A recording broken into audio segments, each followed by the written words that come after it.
Bisa. Oh, bisa ternyata. Oke.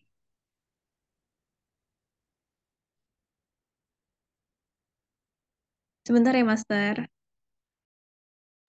Siap.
Baik, kita mulai saja biar tidak terlalu larut malam.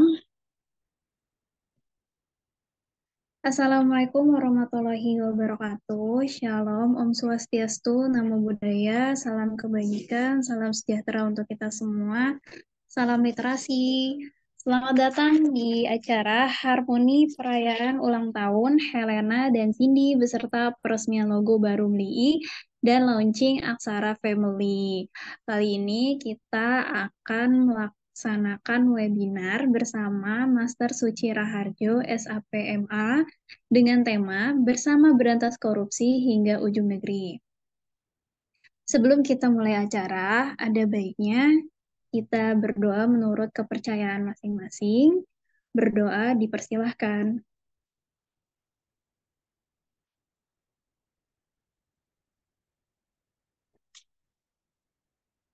Bismillahirrahmanirrahim. Semoga acara sukses dan lancar hingga selesai. Berdoa selesai.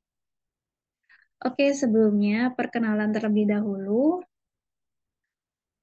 Perkenalkan, saya Cindy Andika Fiona, selaku CEO dari Komunitas Media Literasi Indonesia Internasional atau MLII. Dan di sini saya juga bertindak selaku MC atau Master of Ceremony pada acara webinar kali ini. Oke, acara selanjutnya adalah pembacaan rundown dan peraturan acara. Acara diawali dengan pembukaan dan perkenalan moderator, lalu ada pembacaan rundown dan peraturan, disambung dengan sambutan dari Gapura Pustaka, yaitu Kak Syauki Romdani, lalu ada sambutan dari pihak MLII, yaitu diwakili oleh Kak Wahyu Rey Persada Situmorang, ada sesi dokumentasi, lalu ada perkenalan CV moderator oleh MC, pembacaan CV pemateri, lalu ada pemaparan materi, closing statement pemateri, kesimpulan penutup oleh moderator, dan sesi promosi penyelenggara sekaligus penutupan. Di sini saya akan membacakan peraturan webinarnya. Pertama, peserta diharapkan untuk on kamera selama webinar berlangsung. Peserta diharapkan untuk off mikrofon sebelum diizinkan oleh moderator. Diwajibkan peserta aktif berpartisipasi dalam mensukseskan acara webinar. Baik, selanjutnya acara dilanjutkan dengan sambutan dari pihak Gapura Pustaka, yaitu oleh Kak Syauki Romdani. Kepada Kak Syauki Romdani, layar dan waktu dipersilahkan. Tes, suaraku jelas nggak? Jelas, Kak. Assalamualaikum warahmatullahi wabarakatuh. Waalaikumsalam warahmatullahi wabarakatuh.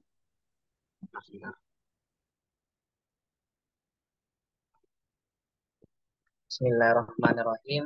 Alhamdulillahirrahmanirrahim. Wabihi nasta'inu ala umuril mudin. Salatu wassalamu ala asrofil anbiya'i wal mursalin. Sayyidina Muhammadin wa ala alihi washabihi ajma'in amma ba'du. Yang saya hormati, ini ada Kak Suci Raharjo. Terus yang saya hormati Teh Cindy dan seluruh anggota atau peserta yang mengikuti webinar malam ini. Pertama, puji syukur kepada Allah Subhanahu wa Ta'ala atas berkat nikmat hidayah dan inayahnya sehingga kita dapat berkumpul bermuajahah secara virtual. Semoga pertemuan kita inilah ibadah. Amin Allahumma amin. Yang kedua, salawatu wassalamu semoga tetap ditambahkan pada junjungan kita Nabi Muhammad SAW. Sedikit ya perkenalan dari Gapura. Gapura itu merupakan salah satu penerbit indie yang berlokasi di Kabupaten Sumeneb, Madura, Jawa Timur. Gapura Pustaka ini sudah berdiri sejak tahun 2021, tepatnya pada tanggal 9 Februari, tepat ulang tahun saya yang ke-21. Ah, da- Tujuan untuk berdirinya Gapura Pustaka ini tiada lain untuk membantu para penulis pemula, khususnya penulis solo. Karena dulu saya juga pernah jadi seorang penulis solo yang sangat usaha dalam hal mencari penerbitan, terutama yang memiliki fasilitas yang baik, terus harga juga yang terjangkau. Karena banyak penerbitan yang benarnya sama, fasilitasnya udah ini, tapi dari segi harga buku itu terlalu mahal. Sehingga kami eh, punya alternatif lain yang lebih memprioritaskan untuk kalangan guru, baik itu guru swasta ataupun guru negeri. Kami memberikan fasilitas terbit gratis dan itu tanpa pengumuman mesti ada yang sebenarnya kalau bicara untung dan rugi itu urusan kan ya urusan kan, karena bagi kami itu ya guru itu adalah orang tua. Jadi kalau orang tua udah guru, kita sebagai anak udah akan watak diman ya, udah nurut orang tua udah bilang merah, maka anak harus merah, nggak boleh biru. Akhirnya selama bertahun-tahun kami selalu memfasilitasi guru untuk nerbitin, bahkan kalau hitung-hitungan matematika itu ada yang beli satu, ada yang beli dua, pun belum mencukupi dari segi gaji tim ya. Sebenarnya bukan gaji, lebih ke fee ya. Di tim itu misalnya yang bagian editor, yang bagian layout, bagian eh, desain covernya, itu kan kita dari Rapid juga menggaji, juga memberikan benefit. Tapi ya alhamdulillah meskipun kita udah memberikan fasilitas, mungkin ini barokah juga ya. Ini barokah sehingga kami masih tetap eksis sampai sekarang dan juga kami juga eh, lalu menjadi sponsor literasi. Kemarin juga ada Aksara Family juga kami juga jadi sponsor dan acara-acara literasi yang lain dengan tujuan memang kita membantu para penulis. Mungkin itu ya yang pengenalan singkat karena hari ini saya pun dari luar kota ya, baru datang. Kita langsung ke webinarnya saja. Mohon maaf. Assalamualaikum warahmatullahi wabarakatuh.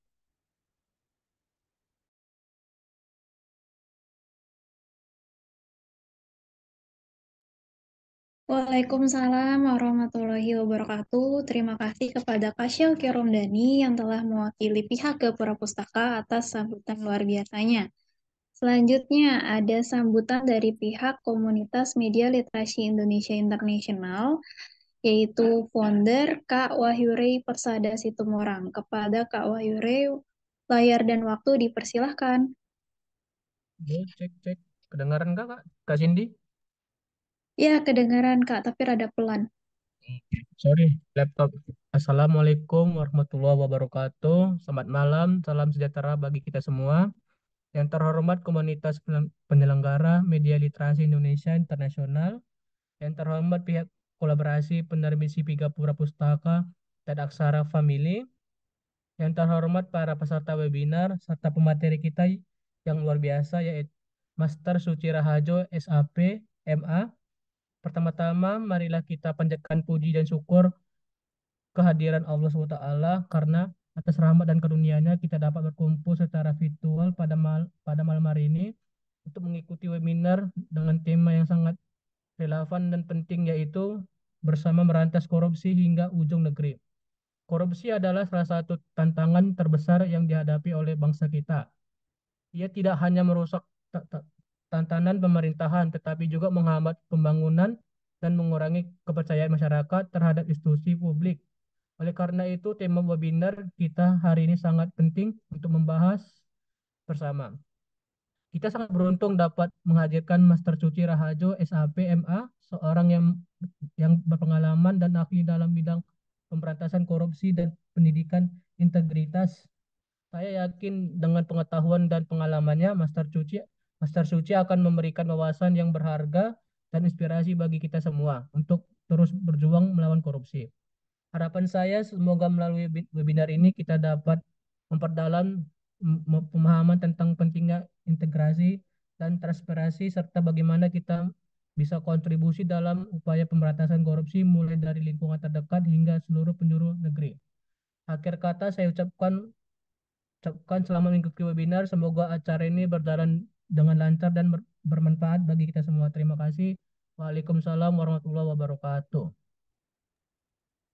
Waalaikumsalam warahmatullahi wabarakatuh. Terima kasih kepada Kak Wahyure yang telah mewakili MLII untuk memberikan sambutannya. Baik, selanjutnya cara dokumentasi kepada teman-teman sekalian untuk bisa on kamera. Sampai 21.14, yuk on kamera teman-teman. Kak Syauki Romdani, yuk on kamera lagi. Kak Niputu Prima Trima Sanjiwangi, yuk on kamera. Kak Wahyu Persada Situmorang bisa nih untuk on kamera. Wah, Kak Helena cantik sekali. Kak Nurul Azaria boleh untuk on kamera. Kak Shelfie Romdani Sumenep News bisa nih on kamera. Dan saya sendiri pakai dual device. Jadi yang satu mohon maaf mati kamera. Dua, itu sekali. Jadi dua. Oke, teman-teman. Ayo Kak Niputu Prima Trina Sanjiwangi sama Kak Wahyu Rey, lalu Kak Nurul Azaria untuk on. Nah, Kak Syawki Romdani juga ada dua. Baik. Ya, ya, Iya, boleh on kamera, Kak. ya. Nah, yap. Terima kasih. Oke, hitungan ada di aku ya. Satu, dua, tiga. Oke, sebentar. Baik, sekali lagi ya. Boleh gaya bebasnya nih teman-teman. Literasi boleh. Satu, dua, tiga. Oke, terima kasih teman-teman sudah menyalakan kameranya. Oke, selanjutnya adalah perkenalan CV moderator. Jadi moderator kita di sini ada Kak Eka Nurlaila Morato Solihah. Kak Eka ini berpendidikan di Third Diploma in Accounting Institution Yogyakarta LPP Corporate University. merupakan brand ambassador Muliah Kui 2023, lalu merupakan brand ambassador PT Pelopor Pendidikan Indonesia tahun 2022, dan juga brand ambassador PT EMS Indonesia 2021. Juga penerima awardee KIPK Scholarship 2023. Dan Kak Eka juga merupakan penulis juga nih, penulis aktif. Nah, langsung aja kita sapa dulu Kak Ekanya. Halo, moderator, apa kabar?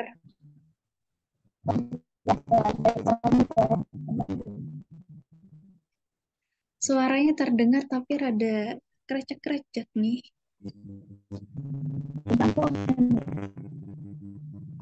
Iya. Oke, nggak apa-apa, off cam aja. Yang penting suaranya lancar ya. Kita sudah melihat wajah cantiknya Kak Eka nih tadi. Oke, bisa langsung aja nih diambil layarnya untuk beralih ke penugasan ke moderator. Semoga selalu sehat ya, Kak Eka. Baik, Aman. terima kasih Bu. Sama. Oke, siap. Silahkan. Semangat bertugas. Alhamdulillah teman-teman semuanya. Alhamdulillah Eka diberikan kesempatan untuk mengambil alih posisi untuk memimpin webinar pada malam hari ini. Sebenarnya ini kedua kalinya untuk bersama Kak Suci Harjo di acara MLII juga. Jadi sangat suatu kehormatan lah untuk bersama Kak Suci pada malam hari ini. Tema yang sudah melekat pada diri Kak Suci nih ya, sebagai penyuluh anti korupsi. Dan langsung saja kita materi hebat kita pada malam hari ini.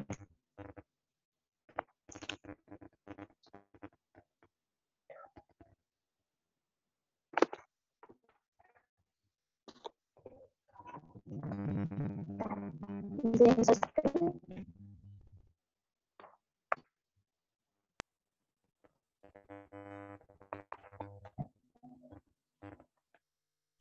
Suaranya putus-putus kayak ya.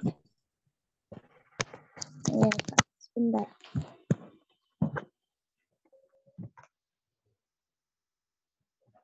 Apakah sudah aman, Kak? Aman. Tadi pakai earphone ya atau pakai handsfree ya? Oh iya. Kabelnya.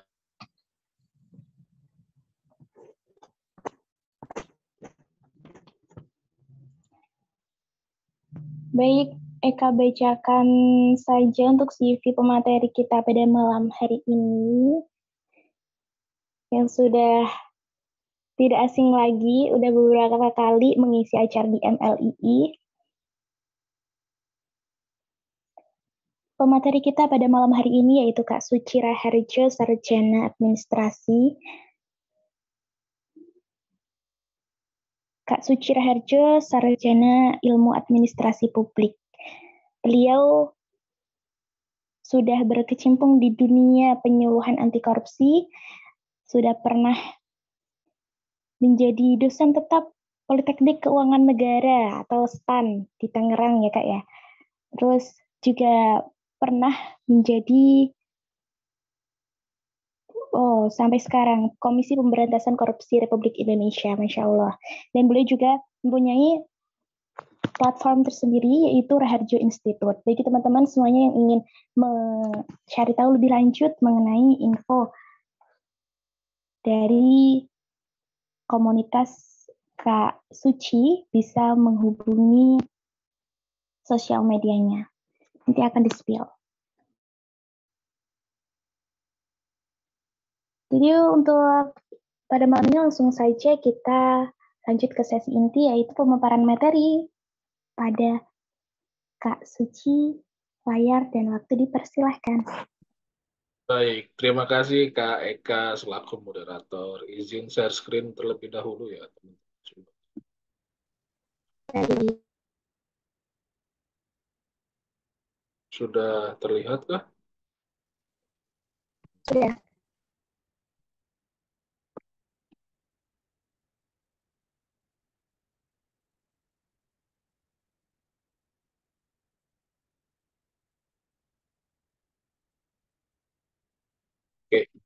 Baik, Bismillahirrahmanirrahim. Assalamualaikum warahmatullahi wabarakatuh. Waalaikumsalam warahmatullahi Warahmatullahi Selamat wabarakatuh. malam dan salam sejahtera buat kita semua. Salam literasi dan salam integritas. Terima kasih banyak Kak Eka selaku moderator yang telah berkenan memandu berjalannya kegiatan pada malam hari ini. Alhamdulillah, puji syukur kehadirat Allah Subhanahu wa Ta'ala, pada malam hari ini kita bisa berkumpul kembali bersama-sama, bertatap wajah, walaupun tadi ada beberapa yang wajahnya nggak kelihatan ya, tapi nggak apa-apa, mungkin ada kendala sinyal dan lain sebagainya. Tapi setidaknya malam ini kita bisa sharing, kita bisa bertemu dan berkumpul dalam rangka ulang tahun ya, ulang tahun Kak Cindy dan Kak Helena. Selamat ulang tahun ya sebelumnya buat Kak Cindy dan Kak Helena, juga peresmian logo baru Media Literasi Indonesia Internasional. Mudah-mudahan media literasi internasional ke depan semakin maju dan berkembang. Terima kasih juga untuk Kak Cindy selaku CEO dari Media Literasi Indonesia Internasional. Terus juga ada Kak Sauki Romdoni selaku CEO dari Gapura Pustaka. Juga tadi ada sambutan dari Kak Wahyu Reposada Situmorang selaku founder dari Media Literasi Indonesia Internasional. Sekali lagi saya doakan mudah-mudahan media literasi Indonesia Internasional dan Gapura Pustaka ke depan semakin maju, semakin berkembang, semakin berkarya, dan semakin melebarkan sayapnya untuk bersama-sama membangun tidak hanya masyarakat Indonesia, tapi juga membangun Indonesia dengan jalurnya masing-masing. Ya, baik teman-teman semua, malam hari ini seperti yang tema tadi sudah disampaikan oleh moderator, bersama berantas korupsi hingga ujung negeri. Tadi sudah diperkenalkan, nama saya Suci Raharjo, teman-teman bisa manggil Suci, atau ada beberapa teman-teman yang manggil Bejo, bebas mau manggil Suci atau Bejo. Tadi identitasnya juga sudah dibacakan karena sudah malam, jadi saya nggak perlu bacakan lagi ya. Yang terakhir aja ini ada nomor handphone, nomor WhatsApp, mungkin kalau ada yang mau dikonsultasikan, mau ditanyakan, atau mau diskusi, bisa WhatsApp ke 0857 8017 3287, atau di media sosial, ada juga di Facebook Suci Raharjo, Instagramnya ada dua, ada Instagram pribadi di Suci Raharjo 90, dan ada juga yang tadi sudah disampaikan bahwa kami juga memiliki komunitas namanya Raharjo Institute. Raharjo Institute itu adalah sekolah pengembangan diri dan pendidikan integritas, di mana alhamdulillah Kak Cindy juga tahun ini 2024-2025 juga selaku ketua Raharjo Institute. Mudah-mudahan nanti Kak Cindy bisa membersamai Raharjo Institute ke depan juga semakin maju dan berkembang. Terus ada YouTube juga. YouTube ini ada beberapa rekaman penyampaian materi saya, baik itu terkait dengan integritas dan anti korupsi maupun terkait dengan pengembangan diri lainnya. Nanti teman-teman bisa dilihat-lihat YouTube-nya. Termasuk rekaman yang disampaikan malam hari ini nanti mohon izin juga kami upload di YouTube. Baik, teman-teman semua, sesuai dengan judul tadi, bersama memberantas korupsi hingga ke ujung negeri. Nah, bicara tentang peta yang ada di gambar ini, apa sih kira-kira yang teman bayangkan? Yuk, kita sambil diskusi yuk, biar nggak satu arah dari saya aja. Ketika teman-teman melihat gambar ini, apa yang ada di otak teman-teman? Mungkin Kak Eka nih moderator, kita bisa tektokan nih. Selain nanti ada dari peserta, kalau mau kita tektokan diskusi mulai. Kita mulai dari gambar ini. Apa yang ada di otak Kak Eka sih ketika ngelihat gambar ini? luas, beragam, warna-warni, Kak. Ini gambar apa kira-kira? Kita Indonesia, Ketika identik dengan keberagaman. melihat Indonesia, apa yang Kak Eka pikirkan? Keberagaman sih, Kak. Ya, apa yang di Keberagaman. gimana gimana? keberagaman. Oh, keberagaman, baik. Apa aja yang beragam? Dari suku, budaya, agama, bahkan perspektif setiap orang tuh berbeda-beda. Oke, Jumlah di negara Indonesia tuh penduduknya sangat, Masya Allah, banyak banget. good. Ada lagi yang lain selain KEK yang mau mengeluarkan pendapatnya ketika berbicara tentang Indonesia, apa sih yang dipikirkan?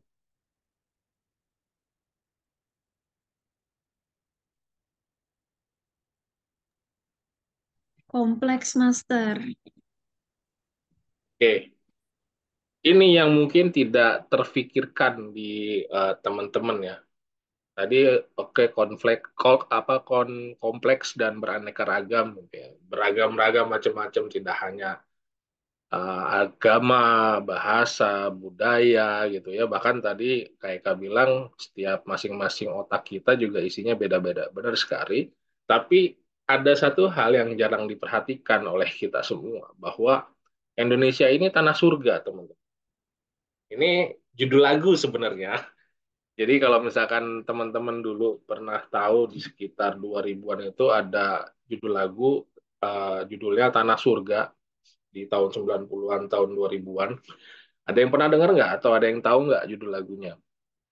Lagunya gini, orang bilang tanah kita tanah surga, tongkat kayu dan batu jadi tanaman, ya.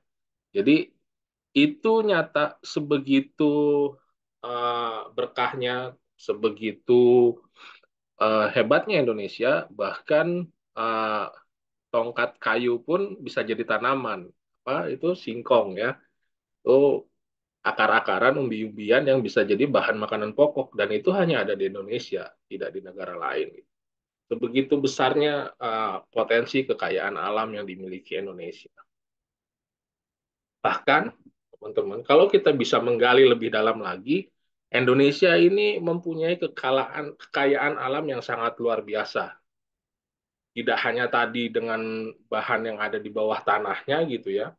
Indonesia memiliki hutan terluas ketiga sedunia, penghasil atau pengekspor beras terbesar ketiga sedunia, penghasil batu bara ketiga sedunia, terus juga penghasil emas kesembilan sedunia, penghasil teh ketujuh sedunia, penghasil tembakau keenam sedunia, penghasil kopi keempat sedunia, dan penghasil kokoa. Kokoa itu coklat ya, penghasil coklat terbesar ketiga sedunia.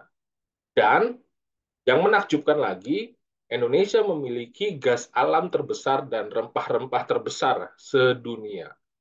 Kan kalau ingat teman-teman mungkin di sini ada yang masih pelajar ya, ada yang masih SMA di pelajaran sejarah. Dulu ketika Indonesia dijajah, penjajah itu nyari apa sih gitu ya? Yang dicari ini rempah-rempah gitu. Rempah-rempah diambil dari Indonesia, dikumpulkan dan diekspor, dijual ke luar negeri. Mengeksploitasi kekayaan alam yang ada di Indonesia, khususnya rempah-rempahnya. Sebegitu besarnya potensi kekayaan alam Indonesia. Kira-kira teman-teman semua, dengan potensi kekayaan alam yang ada sebegitu besarnya, apa yang bisa dilakukan oleh Indonesia? Sebegini besarnya potensi kekayaan alam. Harus Harusnya bisa daerah. ya, harusnya Indonesia bisa menjadi negara yang adil, makmur dan sejahtera jika seluruh potensi kekayaan alam tadi dimanfaatkan dengan sebaik-baiknya. Ini sejalan dengan amanat pasal 33 ayat 3 Undang-Undang Dasar 1945. Ini mungkin yang masih SMA pada hafal nih. Bahwa di situ tercantum bahwa bumi dan air serta kekayaan alam yang terkandung di dalamnya dikuasai oleh negara dan dipergunakan sebesar-besarnya untuk kemakmuran rakyat. Jadi memang dikuasai oleh negara, tapi bukan dipergunakan untuk negara dan alat-alat negara, namun dipergunakan sebesar-besarnya untuk kemakmuran rakyat. Ini sebenarnya tujuan bangsa Indonesia, teman-teman. Namun sayangnya, nyatanya, kondisi nyata yang ada di sekitar kita, masih banyak tuh gelandangan-gelandangan dan pengemis berkeliaran di sekitar kita gitu ya. Saya nggak tahu nih kalau di daerah-daerah. Tentunya di sini dari 11 orang partisipan yang ada di grup apa Zoom meeting ini ada dari berbagai negara apa di berbagai daerah ya. Nanti bisa sharing di daerahnya masing-masing. Masih ada nggak kondisi nyata seperti yang ada di gambar yang akan saya tampilkan? Banyaknya fakir miskin, gelandangan, dan pengemis yang beredar di jalanan, terutama kalau kita lihat di lampu merah gitu ya. Terus di pinggir-pinggir jalan, kadang yang lebih mirisnya lagi, mereka sambil mengemis, sambil bawa anaknya gitu. Belum lagi ada, sekarang ini ada fenomena manusia silver. Di tempat saya, di Bekasi, ini ada orang tua yang sangat, apa ya, bahasa kasar saya itu brengsek ya. Dia jadi manusia silver satu keluarga. Awalnya dulu kurang lebih 2 tahun yang lalu saya ngelihat hanya ibu, bapak, ada anaknya yang besar cowok, terus sama ada anaknya yang kecil perempuan, usia kurang lebih yang kecil tuh 5 tahun gitu. Empat-empatnya jadi manusia silver. Nah, kurang lebih 1 tahun yang lalu saya nggak ngelihat lagi bapaknya, tapi si ibunya ini lagi dalam kondisi mengandung, tetap jadi manusia silver dengan membawa 2 orang anak yang tadi. Dan kurang lebih beberapa bulan yang lalu, saya melihat lagi si ibu-ibu tadi sudah punya batita ya, di bawah 3 tahun ya, batita ya singkatannya ya. Batita dijadikan manusia silver juga. Berarti itu anak yang dikandungnya itu udah lahir, terus jadi manusia silver juga, dan mereka berjalan berempat tanpa nggak tahu bapaknya kemana, ini hilang kemana gitu ya. Dan itu terjadi di sekitar saya. Saya nggak tahu nih pengalaman teman-teman semua, apakah kondisi-kondisi yang seperti itu ada di sekitar teman-teman. Nah, ada lagi kondisi yang lain gitu ya, masih terkait dengan gelandangan dan pengemis. Ada yang tidur di pinggir jalan gitu. Bahkan kalau di tempat saya ini banyak manusia gerobak. Jadi pemulung yang tinggalnya di gerobak, dan tinggal di gerobak itu satu keluarga, bapak, ibu, dan anak. Terus fenomena yang lain, mahalnya pelayanan publik yang harusnya bisa diberikan secara gratis. Contoh misalkan teman-teman di sini udah punya KTP belum? Atau kartu keluarga gitu ya. Harusnya ketika lulus SMA gitu usia 17 tahun kan bikin KTP itu. Coba saya mau nanya nih, siapa di antara partisipan yang ada di sini yang bikin KTP-nya ketika itu nembak? Ada nggak? Yang bikin KTP-nya ketika itu nembak atau bayar? Kalau ada, coba ngacung atau di chat. Enggak. Bahkan beberapa bulan yang lalu, kalau nggak salah tuh tahun kemarin, itu ada terang-terangan oknum aparat pelayan publik di salah satu kelurahan gitu ya di daerah Jawa Barat kalau nggak salah.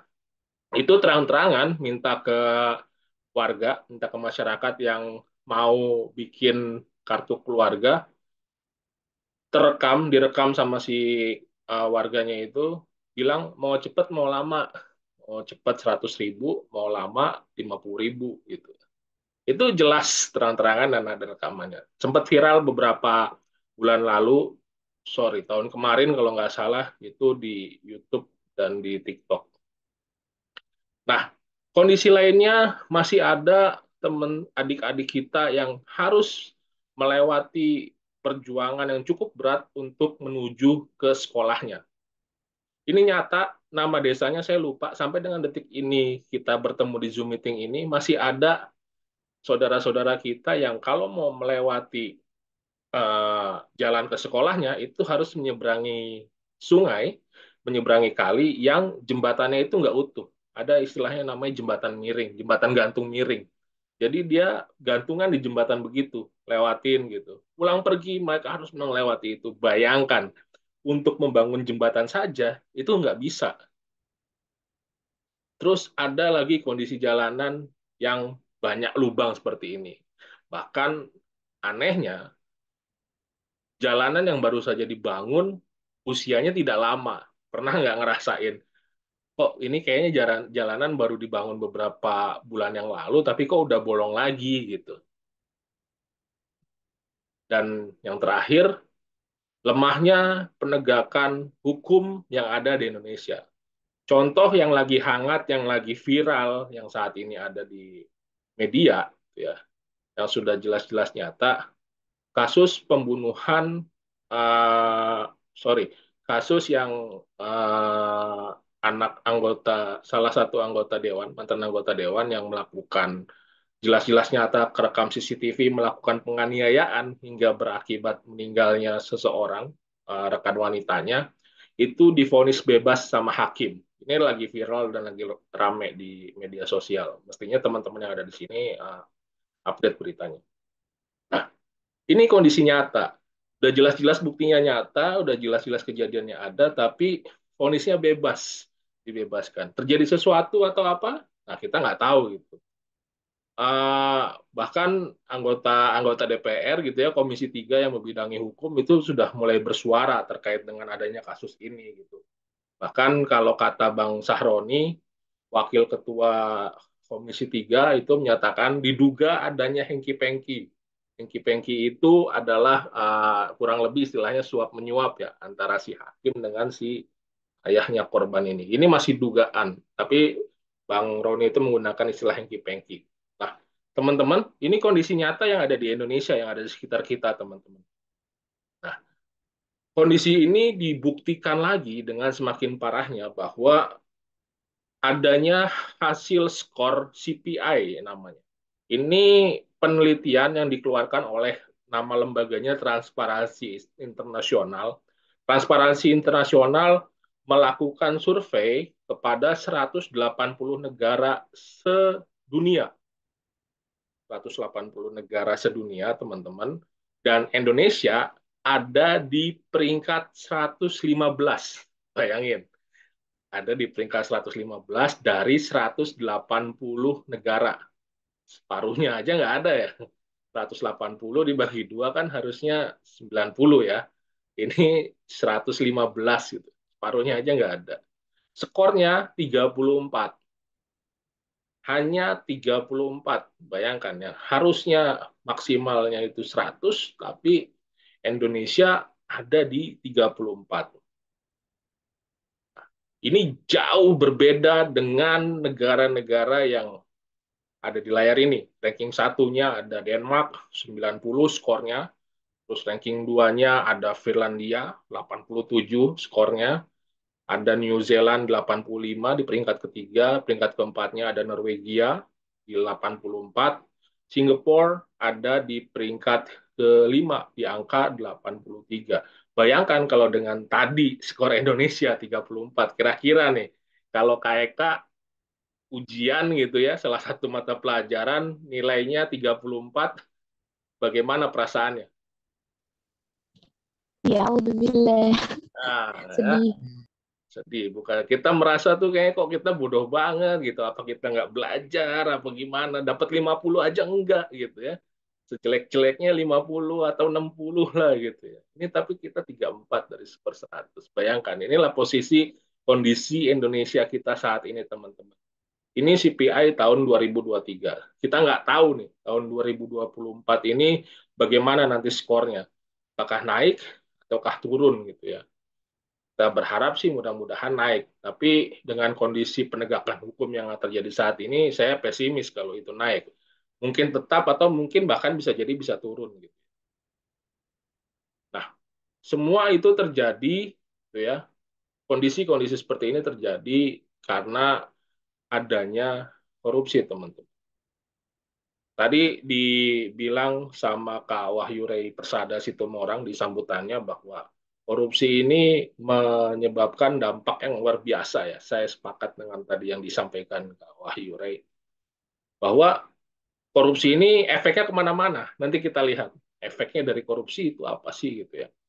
Tapi sebelum masuk ke situ, kita harus menyamakan persepsi dulu nih. Apa sih yang dimaksud dengan korupsi, teman-teman? Ya, mungkin teman-teman di sini udah nggak asing dengan kata-kata oh, korupsi itu pejabat itu korupsi. Pertanyaannya apakah pejabat saja yang bisa korupsi gitu? Apakah eh, hanya oknum-oknum pejabat, oknum aparat penegak hukum aja yang bisa korupsi? Itu nanti akan kita jawab di materi malam hari ini. Bayangin aja malam hari ini teman-teman lagi mendengarkan dongeng pengantar sebelum tidur ya. Mudah-mudahan nanti tidurnya bisa nyenyak dan mudah-mudahan bisa mimpi bahwa di mimpinya itu Indonesia bisa jadi seperti yang tadi cita-cita di awal. Indonesia menjadi adil, makmur, dan sejahtera. Baik, korupsi. Nah, dari definisinya sendiri, kita rada cepat ya, karena ini sudah agak malam. Dari definisi sendiri, korupsi itu berasal dari kata corruption, corruptio. Corruptio ini turunan dari bahasa Latin yang turun ke bahasa macam-macam gitu ya, termasuk ke bahasa Inggris, yang kurang lebih artinya sebenarnya busuk. Jadi korup itu artinya busuk. Jadi segala sesuatu perbuatan yang kita nilai dengan mata kita perbuatan itu busuk, itu berarti korupsi. Kalau istilah lainnya ada korupsi berarti perbuatan yang dilakukan yang mana ketika kita menilai perbuatan tersebut itu perbuatan yang busuk. Terus ada istilah koruptor, berarti koruptor itu orang yang melakukan perbuatan yang kita nilai perbuatannya itu adalah busuk. Sementara di Kamus Besar Bahasa Indonesia, di KBBI ini, sekarang kan KBBI nggak harus lihat kamus ya, teman-teman bisa search di Google di kbbi.web.id, teman-teman bisa cari korupsi apa sih? Nah, definisinya korupsi itu adalah penyelewengan atau penyalahgunaan uang negara. Tidak hanya uang negara, ada didakasih dalam kurung di situ, perusahaan dan sebagainya, untuk kepentingan pribadi atau orang lain. Jadi kalau digambarkan sederhana, korupsi sebenarnya menggunakan segala sesuatu yang itu bukan menjadi haknya, tapi dia kuasai dan dia manfaatkan untuk kepentingannya. Seolah-olah itu adalah haknya, padahal bukan haknya.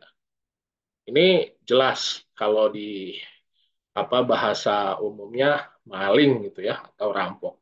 Ini jelas sesuatu yang dilarang oleh agama, apapun agamanya. Nanti kita nggak bedah ke situ. Padahal kalau misalkan waktunya panjang, ada khusus materinya bagaimana korupsi dari sudut pandang agama. Ada dari agama Islam, ada dari agama Kristen, ada dari agama Kristen Protestan maupun Katolik gitu ya, dari Buddha, Konghucu, itu ada tersendiri materinya dan masing-masing punya dalil, ya punya dasar yang melarang perbuatan itu. Gitu ya. Nanti mudah-mudahan kapan-kapan kita bisa sharing terkait dengan hal tersebut. Nah, korupsi ini merupakan extraordinary crime. Mungkin teman-teman di sini ada yang belajar hukum nggak? Saya nggak tahu nih, ada yang kuliah hukum nggak? Kalau di istilah hukum, extraordinary crime ini hanya untuk kejahatan-kejahatan khusus, teman-teman. Jadi kejahatan-kejahatan yang efeknya ini sangat luar biasa. Dan korupsi ini termasuk ke dalam extraordinary crime. Apa sih ciri-cirinya? Yang pertama, ciri-cirinya adalah korupsi berpotensi dilakukan oleh siapa saja. Jadi, kita semua yang 11 orang yang ada di ruangan ini, itu masing-masing dari kita bisa melakukan korupsi. Bahkan, saya punya anak dua gitu ya, yang satu usia 8 tahun, yang satu usia 6 tahun. Mereka bisa melakukan korupsi dan pernah melakukan korupsi gitu di usia yang mereka saat ini. Ketika apa? Ketika mereka diminta oleh mamanya beli terigu gitu ya, beli sesuatu yang dibutuhkan, harganya 7.000, tapi kembaliannya 3.000 tidak dikembalikan ke mamanya, tapi malah dipakai buat sendiri, langsung dipakai buat jajan. Itu bagian korupsi. Atau mungkin korupsi bisa dilakukan oleh tukang parkir. Tukang parkir nih, teman-teman, kalau lihat tukang parkir di jalan ya, baik parkir resmi maupun parkir liar gitu ya. Biasanya parkir berapa sih? Kalau di Bekasi sini 2.000 ya biasanya. Biasanya tuh kalau kita ngasih uang 5.000, itu biasanya ada beberapa oknum tukang parkir nakal yang bilang, Pak, nggak ada kembaliannya, Pak. Adanya cuma kembali 2.000. 1.000-nya gimana, Pak? Mau nggak mau kan, ya udah ikhlasin aja gitu. Nah, itu termasuk bagian dari korupsi itu. Yang harusnya kembalinya 3.000, harganya 2.000 gitu kan. Tapi kok dikembaliin cuma 2.000. Itu bagian korupsi. Korupsi bisa dilakukan sama tukang parkir gitu ya. Macam-macam ceritanya. Jadi siapapun bisa berpotensi melakukan korupsi, termasuk kita yang ada di ruangan Zoom ini. Next, random target, target dan random victim. Target dan korbannya ini random, acak siapapun. Bahkan tidak sedikit dari pelaku-pelaku korupsi juga menjadi korban dari perilaku korupsi yang dia lakukan. Contoh misalkan uh, korupsi pengadaan uh, pembangunan jembatan misalkan.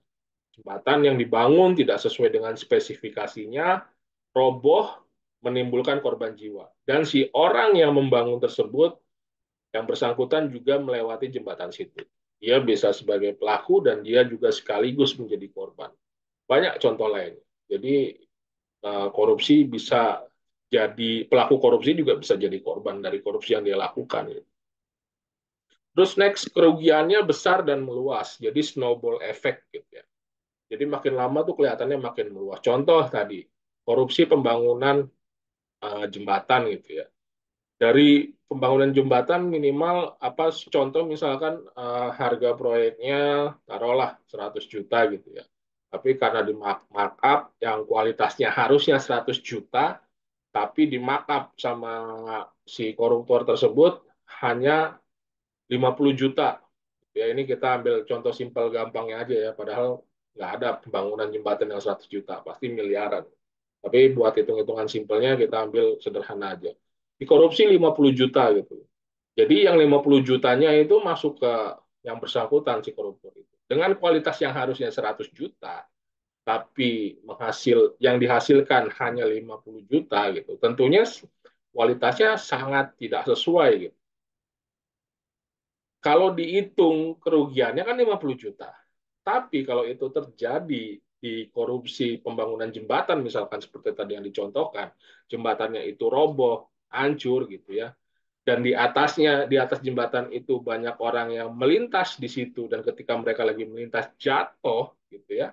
Yang meninggal, potensi meninggal bukan hanya satu orang, tapi seluruh orang yang ada di atas jembatan situ bisa ambrol seluruhnya, luas seluruhnya. Kalau sudah sebegitu banyak yang meninggal gitu ya, misalkan berapa kerugiannya? Bisa dihitung nggak satu nyawa itu berapa? Gitu ya. Di situ ada berapa nyawa yang meninggal? Tentunya ini nggak bisa dihitung gitu. Ini yang dibilang harusnya kerugiannya cuma 50 juta, tapi ternyata kerugiannya lebih besar dari itu. Terus next, terorganisasi atau oleh organisasi. Nah, biasanya korupsi yang dilakukan oleh seseorang itu dia nggak sendiri. Minimal dia bisa berdua gitu atau kerjasama gitu. Dan biasanya terorganisir, rapih mainnya. Kalau korupsi atau koruptor yang masih main yang nggak rapi itu koruptor baru biasanya. Cepat ketahuan tuh. Biasanya koruptor-koruptor yang udah kelas menengah ke atas, ada kelas-kelasnya juga ternyata koruptornya. Kelas koruptor yang sudah menengah ke atas, biasanya ini terorganisasi. Mereka menyimpan hasil kejahatannya tidak di bank yang ada di Indonesia, tapi mereka menyimpan hasil kejahatannya di tempat penyimpanan yang ada di luar negeri, yang mana ada salah satu negara, ini panjang pembahasannya gitu ya, tapi intinya singkatnya biar lebih mudah dimengerti, ada suatu negara yang negara itu tidak bisa didetek oleh aparat hukum dari negara manapun. Jadi apa ya istilahnya ya? Di sana bisa digunakan untuk ngumpet, bisa digunakan untuk menyembunyikan aset dan harta-harta kekayaannya di sana tanpa bisa kedeteksi oleh aparatur penegak hukum di negara manapun. Itu koruptor yang udah canggih. Ini ada materinya tersendiri. Beberapa waktu lalu saya sempat belajar sama jaksa yang baru selesai pelatihan dari Amerika gitu ya. Beliau baru selesai pelatihan dengan CIA dan FBI menjelaskan tentang ini. Wah, ternyata ini kayak di film-film gitu ya. Dan itu nyata, mereka menyimpan aset-asetnya, uang-uangnya di sana. Bukan Indonesia lagi. Kalau yang nyimpan Indonesia mah itu koruptor-koruptor baru itu, kelas kelas bawah. Makanya bisa cepat apa namanya terdeteksi. Ini yang terakhir nih sesuai dengan yang tadi, lintas negara. Mereka nyimpen asetnya itu di sana, di luar, tidak di Indonesia. Jadi nggak kedeteksi. Oke, next. Kira-kira penyebabnya apa sih? Banyak faktor penyebab yang uh, menyebabkan seseorang tuh melakukan korupsi gitu. Banyak teori yang menyebutkan ini. Tapi sederhananya, mudah mengerti gitu ya. Sederhananya adalah penyebab korupsi ini terjadi karena ada dua. Yang pertama faktor internal, yang kedua faktor eksternal. Faktor internal apa? Ya jelas dari dalam individu, gitu ya. Terus yang kedua dari sosial, lingkungan.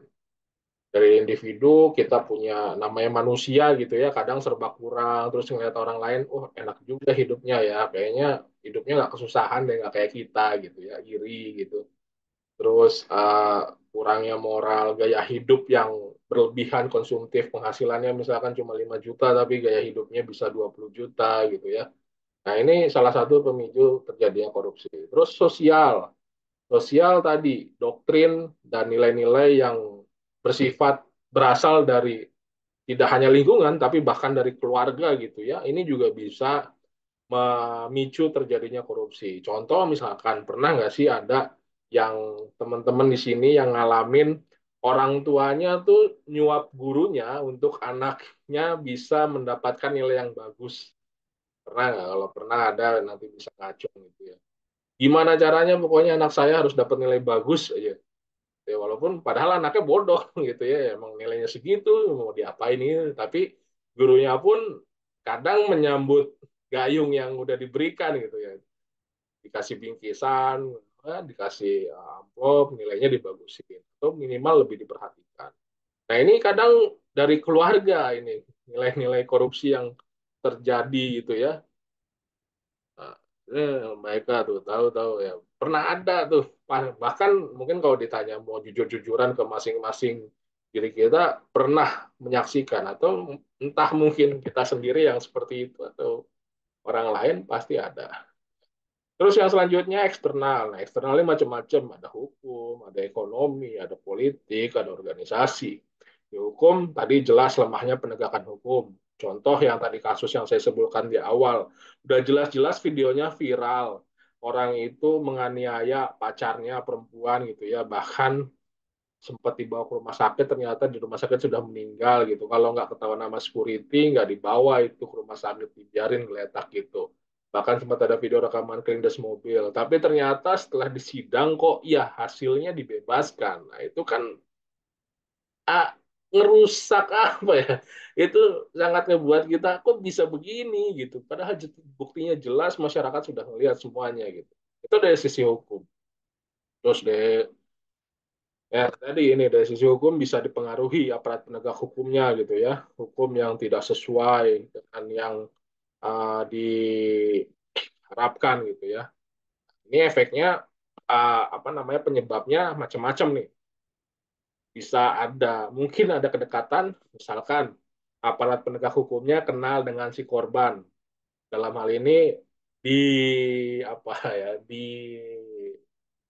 dicurigai atau patut diduga gitu ya, patut diduga bahwa si pelaku tadi, bapaknya kan karena anggota DPR, ya saat ini sudah diberhentikan gitu ya, ketika itu anggota DPR, mungkin dengan jabatan dan kekuasaannya dia kenal dengan aparat-aparat penegak hukum gitu, termasuk mungkin itu si hakimnya. Itu patut diduga begitu. Namanya kenal gitu temen, ya udahlah gak enak lah gue mau hukum anak lu gitu, udah gue bebasin aja.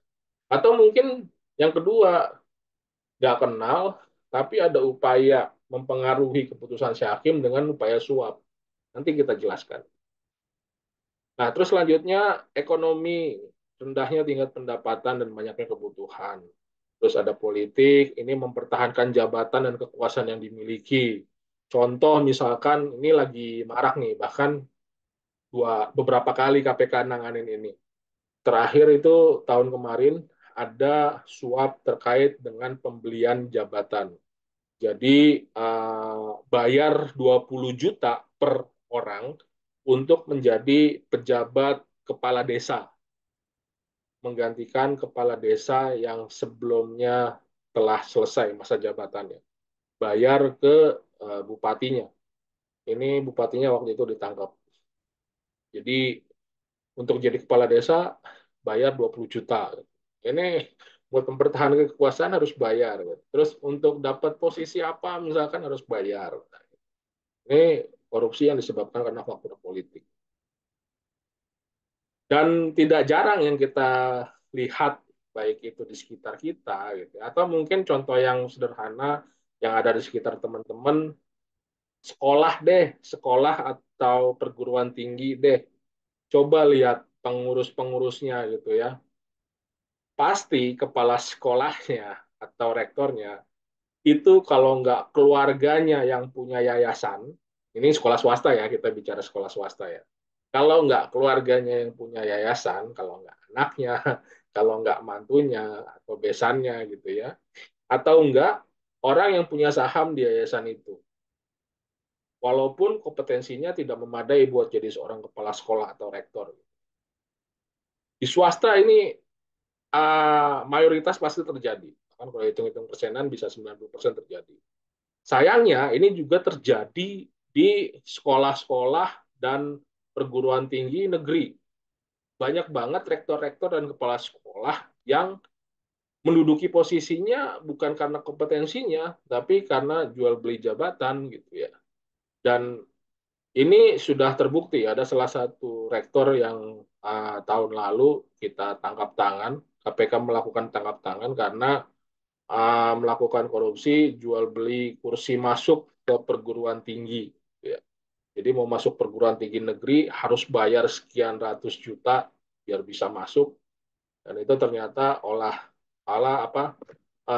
oknum rektor tersebut yang menjadi inisiator dan pejabat-pejabat di bawahnya.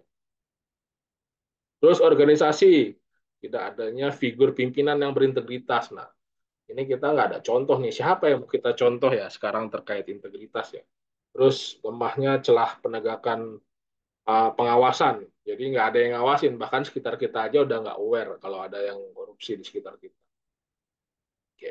Nah, bicara tentang korupsi, teman-teman, mungkin teman-teman korupsi tadi kasih gambarannya adalah, oh korupsi kan menyangkut kerugian keuangan negara aja gitu ya. Ngambil uang negara. Enggak, teman-teman. Bahkan dari 30 jenis tindak pidana korupsi yang ada di Undang-Undang 31 tahun 99, Jungto Undang-Undang 20 2001, teman-teman semua, dari 30 jenis korupsi tadi yang bicara bahwa korupsi itu adalah menyebabkan kerugian keuangan negara itu hanya ada di dua pasal, teman-teman. Ada di pasal 2 dan ada di pasal 3. Sedangkan 28 lainnya mengatakan bahwa korupsi itu lebih mengarah kepada sifat dan perbuatan yang kita lakukan. Oleh sebab itu, dari 30 jenis tadi dibedakan atau dikelompokkan menjadi 7 kelompok besar. Apa aja sih 7 kelompok besar? Ya, kelompok yang pertama adalah korupsi yang menyebabkan kerugian keuangan negara. Benar tadi, korupsi menyebabkan kerugian keuangan negara. Ini ada di pasal 2 dan pasal 3. Biasanya oknum pejabat tadi menyalahgunakan wewenangnya gitu ya untuk memanipulasi sesuatu, memakap sesuatu untuk kepentingan dirinya sendiri. Terus ada lagi yang lain. Yang kerugian keuangan negara hanya satu. Yang lainnya ini kepada perbuatan. Perbuatan dan tindakan serta sikap yang kita lakukan. Suap menyuap. Ini yang paling banyak ini. Yang aparat penegak hukum paling banyak menangani kasus ini. Suap menyuap. Ini acap kali terjadi. Bahkan sederhananya ketika kita ditilang di pinggir jalan oleh aparat penegak hukum, dalam hal ini polisi lalu lintas gitu ya, kalau nggak dari oknumnya tersebut yang meminta, ya kecenderungannya dari kita yang menawarkan ke polisinya, Pak, maaf Pak, minta damai aja Pak, saya buru-buru Pak, segala macam. Ujung-ujungnya apa? Ujung-ujungnya ya suap menyuap gitu. Ini sederhana, mungkin teman-teman semua ngalamin. Terus yang selanjutnya penggelapan dalam jabatan. Tadi misalkan dia kepala dinas menggunakan wewenangnya, atau kayak tadi contoh rektor deh. Rektor menggunakan wewenangnya untuk mengumpulkan pundi-pundi uang dari mahasiswa-mahasiswa baru yang akan masuk ke kampusnya gitu ya. Padahal itu kampus negeri bukan kampus swasta. Terus next, selanjutnya pemerasan yang keempat. Pemerasan ini terjadi di sekitar kita juga. Kalau contoh tadi suap menyuap dua-duanya sepakat gitu ya, kita ambil contoh dari tadi yang lampu merah ditilang sama polisi gitu ya, oknum polisi misalkan.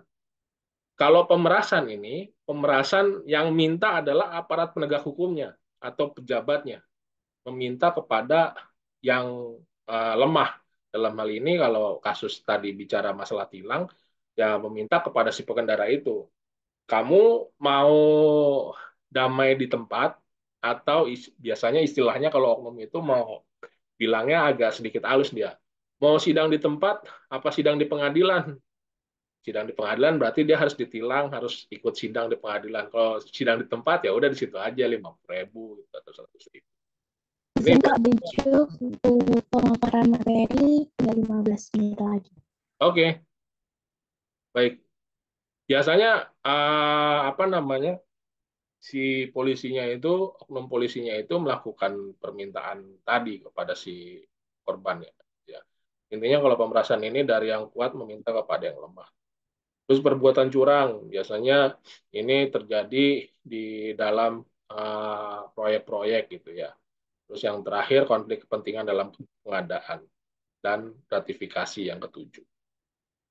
Terus selain tujuh tadi juga ada tindak pidana lain yang ini bisa berkaitan dengan tindak pidana korupsi. Di antaranya contoh misalkan merintangi proses penyidikan. Nah, ini pernah terjadi. Dulu mungkin kalau teman-teman tahu Setia Novanto, ketua DPR RI gitu, dulu sempat ramai kasusnya viral.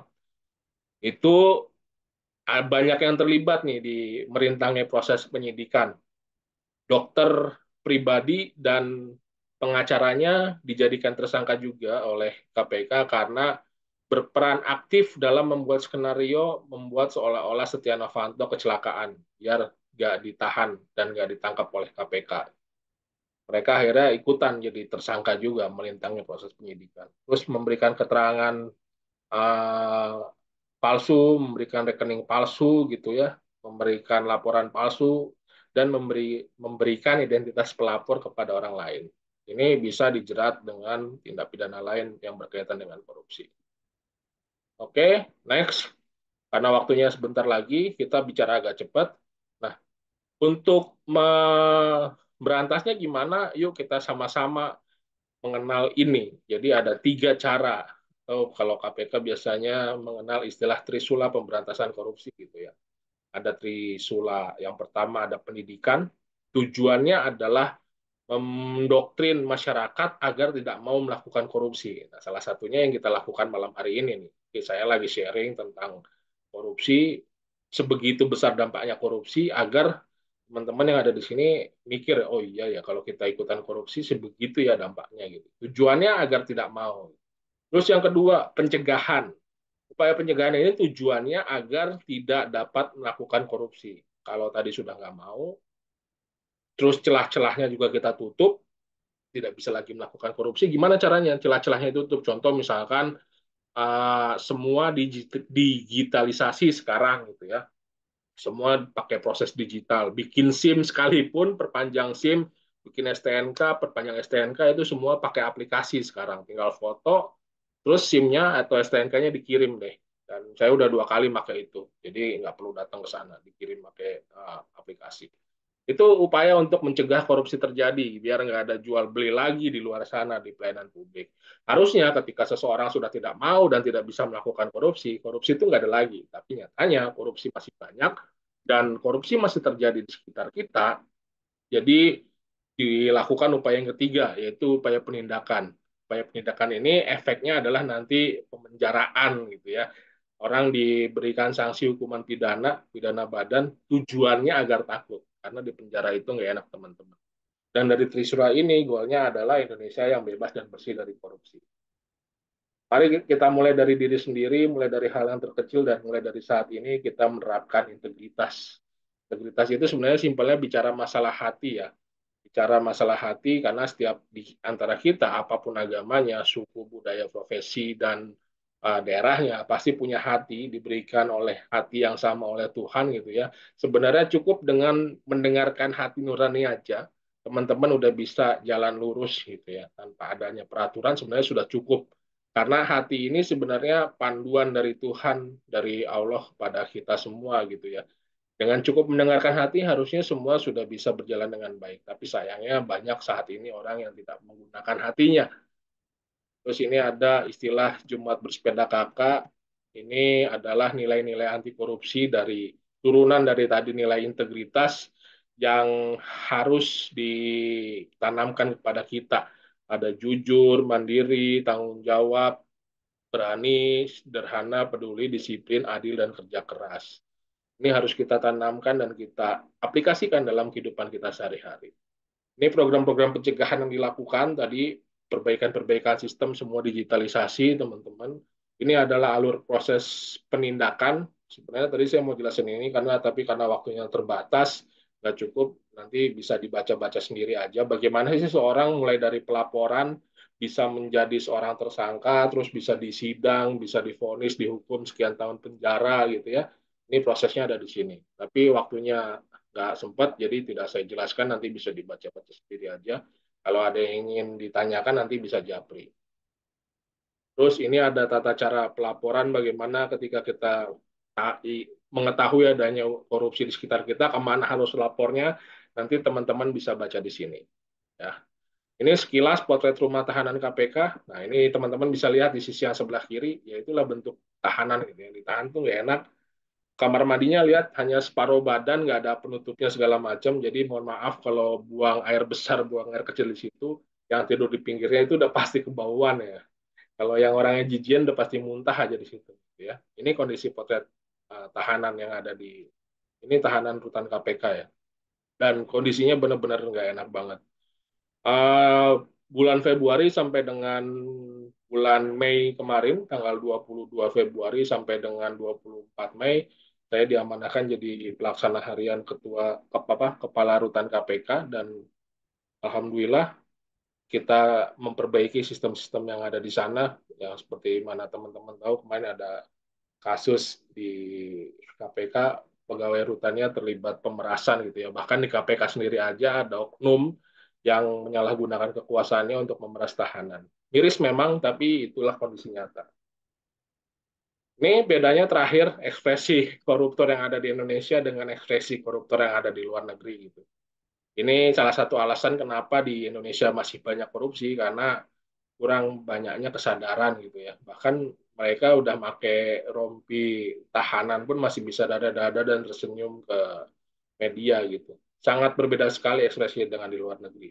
Bahkan kalau di luar negeri itu sudah disediakan peti mati bagi pejabatnya yang melakukan korupsi gitu. Di Indonesia malah melakukan korupsi berjamaah dan malah dibela. Mungkin itu dari saya karena waktunya sudah habis. Terima kasih atas waktu dan kesempatannya. Selanjutnya saya kembalikan ke moderator. Terima kasih, Kak. Terima kasih, Kak. Sebenarnya masih ada 7 menit lagi, Kak. Atau mau dimaksimalkan? Cukup sudah. Udah tutup tadi. Nanti Baik. kita lanjutkan diskusi tanya jawab aja kalau mau. Ya, biar. Jadi teman-teman semuanya yang ingin menanyakan dari apa yang sudah dipaparkan oleh Kak Beco, dipersilahkan. Mungkin saya hand terlebih dahulu, nanti saya persilahkan. Sepertinya sudah pada jelas ya. Biasanya kalau ini udah pada jelas nih. Apalagi udah malam nih, ini pasti udah ngantuk. Kan tadi saya bilang, ini dongeng sebelum tidur. Mudah-mudahan nanti bisa Kak, izin bertanya ya, Kak. Gimana? Saya izin bertanya. Oh iya. Oke, untuk pemberantasan korupsi di tingkat, ya untuk saya sendiri masih di tingkat siswa ya, Kak. Dan ini juga sudah musim PKKMB atau penerimaan mahasiswa baru. Kadang itu di PKKMB itu sendiri ada yang namanya penugasan untuk adik tingkat seperti itu. Nah, apakah jika dari uang iuran itu masih ada sisa, apakah itu juga termasuk tindak korupsi sih, Kak? Atau bagaimana? Suaranya putus-putus, iuran apa ya? Jadi yang saya maksudkan itu iuran saat ada adik tingkat masuk itu ada iuran penugasan. Penugasan, Kak. Iuran penugasan itu dasarnya apa? Dipungut iuran itu. Ini harus jelas dulu nih, dasarnya apa? Kenapa kok bisa dipungut iuran? Iuran itu buat apa? Ya, penugasan seperti sama Mama. Ada teka-teki makanan seperti itu. Jadi penugasan itu bentuknya makanan, tapi dialokasikan dengan dana. Nanti kami sebagai panitia itu membelikan seperti itu, Kak. Oh, ini kampus negeri atau swasta sebelumnya? Ini kampus swasta. Oh, kampus swasta. Yang pertama, kalau kampus swasta regulasinya sendiri gitu ya. Tapi kalau kita lihat tadi dari kasusnya bahwa harusnya itu apa namanya uang-uang tersebut kan dikumpulkan harusnya kembali lagi ke mahasiswa yang bersangkutan gitu kan. Dan harusnya itu terbuka dan transparan mestinya gitu ya. Jadi si panitianya itu ketika mengumpulkan harus dicatat detail tuh mestinya dari siapa ngasih berapa gitu ya. Terus nanti terkumpulnya berapa dan pengeluarannya buat apa aja. Dan pengeluaran itu harusnya transparan juga. Catatan tadi, laporan tadi itu harus disampaikan juga kepada mahasiswa-mahasiswa baru itu. Ini loh keperluannya buat ini loh kemarin. Jadi uang yang dikumpulkan tersebut bermanfaat buat bersama juga, bukan buat sendiri. Gitu sih Kak Eka. Baik. Bagaimanapun juga hasil akhirnya juga akan kembali ke manfaat mahasiswa itu sendiri ya, Kak ya. Betul. Jadi bukan untuk segelintir orang dimanfaatkan untuk pengurus misalkan untuk senior. Nah, kalau itu benar-benar itu misalkan kasusnya dimanfaatkan untuk pengurus gitu atau senior yang jadi panitia itu, nah itu namanya pungli itu udah jelas baik swasta maupun negeri itu udah jelas pungli dan harus ada sanksi dari kampus itu. Baik, Kak. Dimengerti. Terima kasih. Untuk teman-teman semuanya bisa mengajukan pertanyaan lewat chat, bisa raise hand. Kita batasi pukul 10.15, teman-teman. Cukup sepertinya udah kayaknya udah nggak ada pertanyaan. Aku mau nanya. Saya boleh. Bunda, Perkenalkan, saya Cindy Andika Fiona. Salam kenal Cindy. Oh iya, salam kenal Master. Masya Allah. Oke, Master. Aku mau bertanya, siapakah panutan atau contoh role model bagi Master Suci terkait integritas? Dan satu lagi, apakah orang biasa itu bisa ditahan di rutan KPK? Sekian. Oke, pertanyaan pertama, contoh figur yang berintegritas siapa? Kalau saya banyak, nanti saya share buku ada judulnya Orange Juice. Saya nggak tahu lupa udah pernah share belum. Nah, Orange Juice itu isinya adalah figur-figur tokoh-tokoh berintegritas. Di antaranya saya ambil satu contoh aja. Pernah dengar nama Kapolri apa namanya Jenderal Hugeng? Pernah, Master?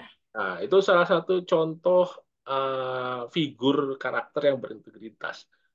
Walaupun beliau jenderal sampai dengan akhir masa jabatannya, beliau itu belum memiliki mobil pribadi dan rumah pribadi. Beliau masih tinggal di rumah dinas dan menggunakan mobil dinas. Ketika beliau pensiun, ya sudah, beliau hanya tinggal di rumahnya yang sederhana dan kendaraannya juga sederhana. Mobilnya mobil yang butut gitu. Ada satu cerita ketika itu beliau anaknya ulang tahun, gitu ya. Anaknya ulang tahun, terus tiba-tiba di rumahnya ada sepeda. Terus kaget dong, ini sepeda dari siapa gitu. Ternyata setelah ditelusuri, setelah dicek, ternyata itu dari vendor. Vendor itu perusahaan yang bekerja di apa namanya di institusinya gitu ya. Ada proyek apa di institusinya. Nah, vendor itu perusahaan swasta yang mengerjakannya. Jadi itu dari vendor ternyata dia nggak bisa nyuap si beliaunya, akhirnya nyuap ke keluarganya, ke anaknya dalam hal ini ulang tahun dikasih sepeda. Akhirnya beliau menyuruh ajudannya untuk balikin itu sepedanya. Saya nggak mau lihat itu ada di rumah ini lagi. Balikin, bilang Saya tidak butuh sepeda ini, saya masih bisa membelikan anak saya sepeda dengan uang dari gaji yang saya dapatkan. Atau ada lagi dulu apa namanya? Nanti kalau baca cerita lengkapnya di Orange Juice deh. Saya kirimin bukunya, nanti saya share, bisa di-share buat teman-teman. Ini bagus nih buat komunitas literasi nih. Nanti bisa ambil-ambil contoh dari figur-figur tersebut nih. Ada lagi contoh apa namanya? eh, Wakil Presiden pertama Republik Indonesia, Bung Hatta. Gitu ya. Yang Tata. Beliau itu untuk urusan negara, bahkan sama istrinya saja, beliau itu nggak pernah cerita. Dulu ketika zaman beliau ada Montenesi namanya ya, Mountaineering gitu ya. Jadi kebijakan pemotongan uang. Jadi yang misalkan contoh sekarang ada uang 100.000, karena waktu itu lagi inflasi turun jatuh-jatuhnya, ada kebijakan pemotongan uang. Dan beliau yang memutuskan kebijakan itu, bahkan istrinya ketika kebijakan itu turun, itu kaget. Loh, ayah kenapa nggak bilang sama aku gitu? Kalau bilang kan kita bisa nyimpen uang ini dulu gitu. Jadi biar kita tetap bisa menggunakan uang ini. Tapi ternyata istrinya aja nggak dikasih tahu kebijakan itu. Karena itu kebijakan negara gitu. Sampai sebegitunya beliau-beliau menjaga integritasnya. Dan ini cerita-cerita menarik, cerita seru. Nanti teman-teman bisa baca di buku Orange Juice. Nanti ingetin saya ya kalau saya lupa besok ya. Saya kirimin bukunya. Nanti Cindy japri Silakan. aja. Ini bagus buat teman-teman komunitas, khususnya komunitas literasi. Ini ada buku yang menarik, judulnya Orange Juice. Terus yang kedua, apakah orang biasa bisa ditahan di rutan KPK? Tadi, kalau mau dijelaskan, yang bisa ditangani sama KPK di pasal 11 ayat 1 dan 2 Undang-Undang 19 tahun 2019 tentang perubahan kedua atas Undang-Undang 31 tahun 2002 tentang Komisi Pemberantasan Korupsi, menyebutkan bahwa yang bisa ditangani KPK hanya ada dua. Yang pertama, melibat menyebabkan kerugian negara minimal 1 miliar rupiah, dan yang kedua dilakukan oleh aparat penegak hukum, penyelenggara negara, dan atau orang lain yang terlibat dengan aparat penegak hukum dan penyelenggara tersebut. Jadi, kalau menggunakan pasal tadi, pasal keterkaitan tadi, tadi kan banyak pasal yang dijelaskan gitu ya. Keterkaitan tadi, orang biasa bisa kena, tapi dengan syarat berkaitan langsung, berkaitan dengan konstruksi perkara, konstruksi kasus dari penyelenggara negara dan atau aparat penegak hukum yang tadi melakukan korupsi gitu. Contoh misalkan, biar lebih simpel memahaminya ya. Contoh misalkan saya hakim, ya, saya hakim, Cindy orang biasa nih. Terus punya saudara yang berkasus, Cindy punya saudara yang berkasus, minta minta tolong ke Cindy bahwa ini adik saya berkasus nih, biar ringan gimana ya hukumannya gitu ya. Akhirnya Cindy punya inisiatif nih, ah, gua kan kenal sama Bang Suci ya, kok kenapa nggak gua coba ngomong sama Bang Suci gitu. Akhirnya Cindy bilang, Bang tolong dibantu Bang, ini uh, saudara saya hukumannya biar diringankan. Nah, saya sebagai hakim akan nego nih kalau ini hakim-hakim oknum-oknum hakim yang tipikal-tipikal koruptor, biasanya dia akan nego. Terus nanti benefitnya buat saya apa? Ya, terjadilah transaksi di situ. Oke, saya ringankan, tapi saya dapat sekian ya. Gitu. Nah, itu sayanya kena, Cindy-nya selaku perantara kena, si orang yang tadi yang diringankan hukumannya juga kena. Nah, itu tiga-tiganya kena tuh. Pasalnya berbeda-beda. Sayanya selaku hakim kena pasal penerima, pasal penerima. Cindy dan tadi si orang yang minta diringankan hukumannya itu kena pasal pemberi. Itu tiga-tiganya kena. Bahkan kalau rantainya lebih panjang lagi, itu semuanya keangkut tuh. Semua yang ada di rantai itu, gimana bisa nyampe ke si hakim tadi, itu kena.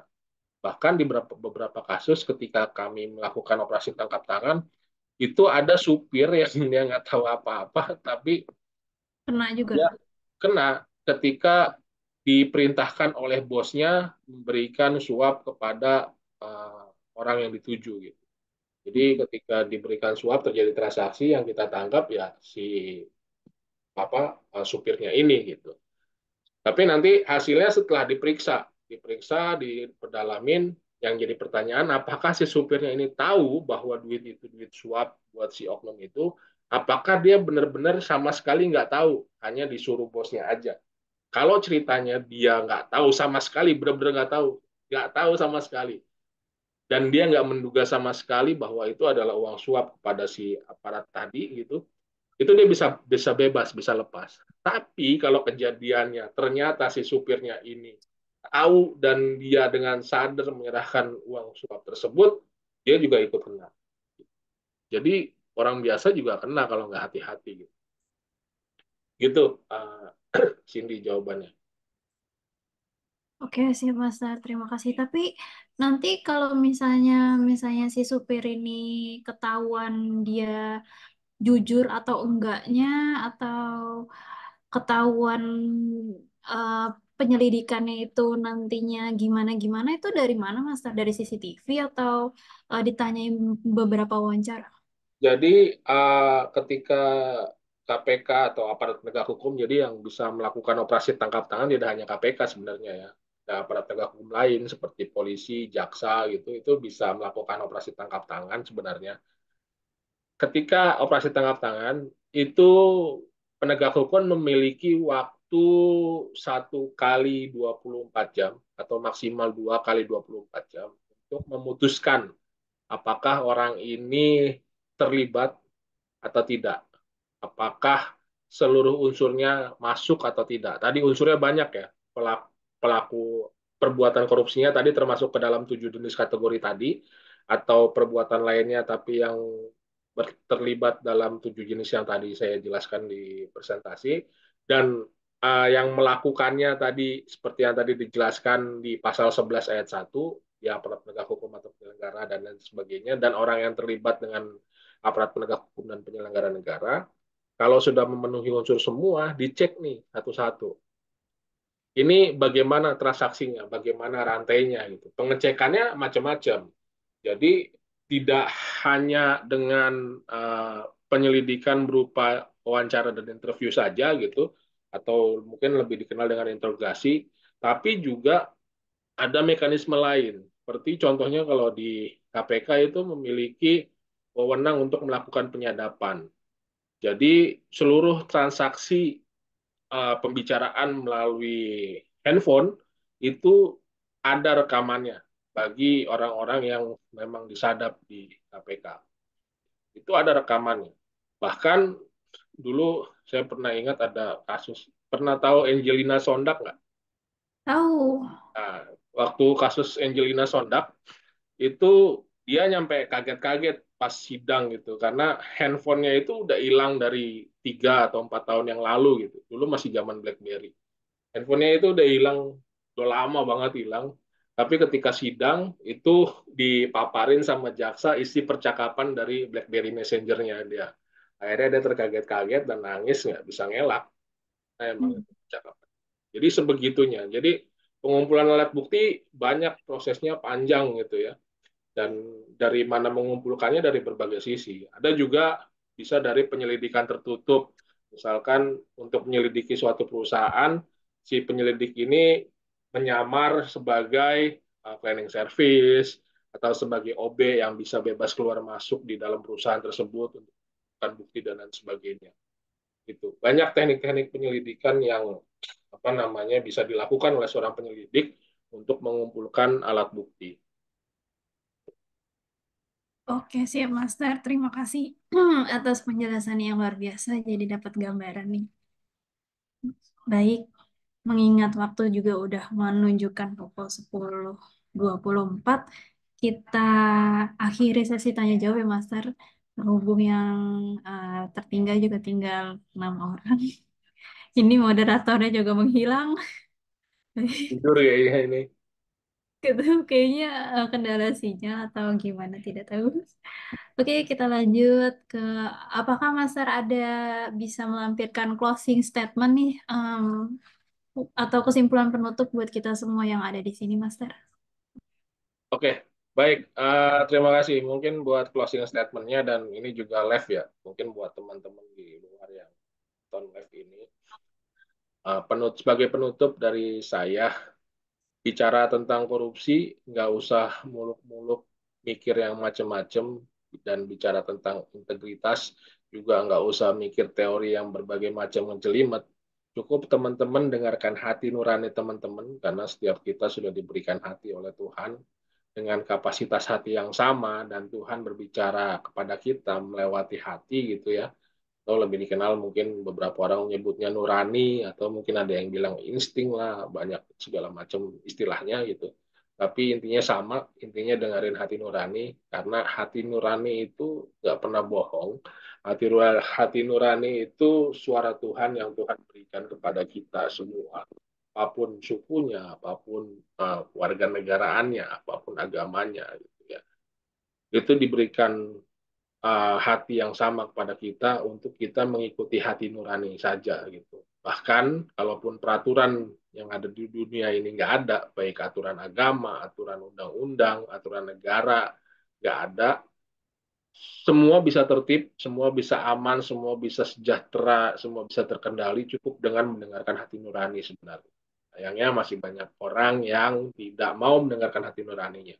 So, dengarkan hati nurani teman-teman, maka hidup teman-teman akan berkah dan bahagia. Terima kasih, mungkin itu dari saya. Mohon maaf kalau tadi selama penyampaian materi kelamaan, mungkin kita mulainya kemalaman gitu, jadi selesainya juga agak malam. Dan kalau ada kata-kata yang salah atau kurang berkenan juga. Mudah-mudahan sedikit yang saya sampaikan tadi bisa bermanfaat. Terima kasih. Assalamualaikum. Waalaikumsalam warahmatullahi wabarakatuh. Masya Allah sekali materian pada hari ini luar biasa daging ya teman-teman. Dan kita masuk ke sesi penutupan. Terima kasih kepada Kak Suci Raharjo, SFPMA, yang telah berkenan menjadi pemateri di komunitas media literasi Indonesia Internasional yang berkolaborasi dengan penerbit CV Gapura Pustaka dan juga Aksara Family. Terima kasih buat teman-teman yang sampai jam segini masih berpartisipasi mensukseskan acara ini hingga akhir.